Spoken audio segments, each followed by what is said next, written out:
জর্ডানের আকাশ কাঁপানো মিসাইল, কুয়েতের সেনাঘাঁটিতে আগুনের শিখা আর বাহরাইনে ভেঙে পড়া আমেরিকান প্রতিরক্ষার পর এবার পালা মধ্যপ্রাচ্যের সাজানো বাগান দুবাইয়ের। সুবিশাল অট্টালিকা আর বিলাসী জীবনের যে অহংকার মরুভূমির বুকে মাথা তুলে দাঁড়িয়েছিল, তেহরানের পারস্য যোদ্ধাদের অগ্নিঝড়ে তার ছাই হওয়া এখন স্রেফ সময়ের ব্যাপার।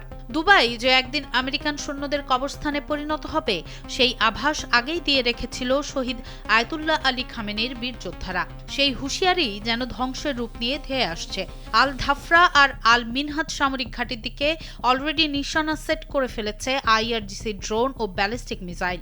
বোমার বিকট শব্দে কাঁপতে থাকা এই নগরী ছেড়ে ধনকুবেরদের পালানোর পথ মিলবে তো, নাকি পারস্যের উত্তপ্ত আগুনে ভস্ম হয়ে যাবে আমেরিকার সমস্ত পরিকল্পনা? আন্তর্জাতিক সংবাদ মাধ্যম রয়টার্সের প্রতিবেদনে উঠে এসেছে এসব তথ্য। স্যান্ডেলিনা সো, রূপচর্চায় আভিজাত্য।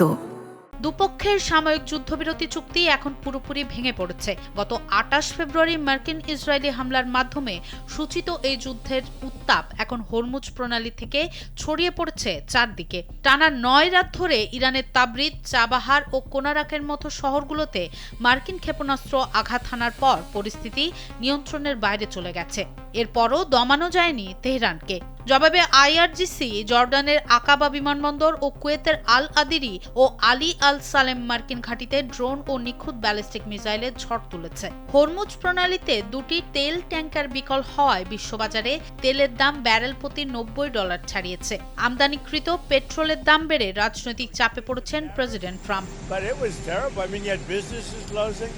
আরও ভয়াবহ বিষয় হলো, এবার যুদ্ধ ছড়িয়েছে সাধারণ মানুষের জীবন ধারণের অন্যতম উৎস লবণাক্ত পানি শোধনাগার বা ডিস্যালিনেশন প্ল্যান্টগুলোতে।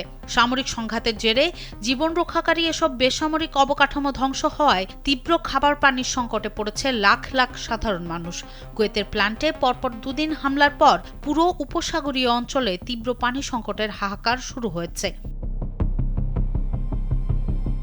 এদিকে আমেরিকার অভ্যন্তরে প্রতি গ্যালন পেট্রোলের দাম $৪ ছাড়ানোই আসন্ন নভেম্বরের নির্বাচন নিয়ে তুমুল রাজনৈতিক চাপে পড়েছেন প্রেসিডেন্ট ডোনাল্ড ট্রাম্প। তবে ৩ মার্কিন সেনা নিহতের প্রতিশোধ হিসেবে তিনি এই হামলাকে ন্যায়সঙ্গত দাবি করছেন। ২০২৬ সালের ২৮ ফেব্রুয়ারি শুরু হওয়া এই রক্তক্ষয়ী সংঘাতের মাঝেও অবশ্য কূটনীতির জানালা একেবারে বন্ধ হয়নি। মার্কিন পররাষ্ট্রমন্ত্রী মার্কো রুবিও ও ইরানের পররাষ্ট্র মন্ত্রণালয় জানিয়েছে, পাকিস্তানের মধ্যস্থতায় পর্দার আড়ালে এখনো নতুন শান্তি প্রস্তাব নিয়ে আলোচনা সচল রয়েছে।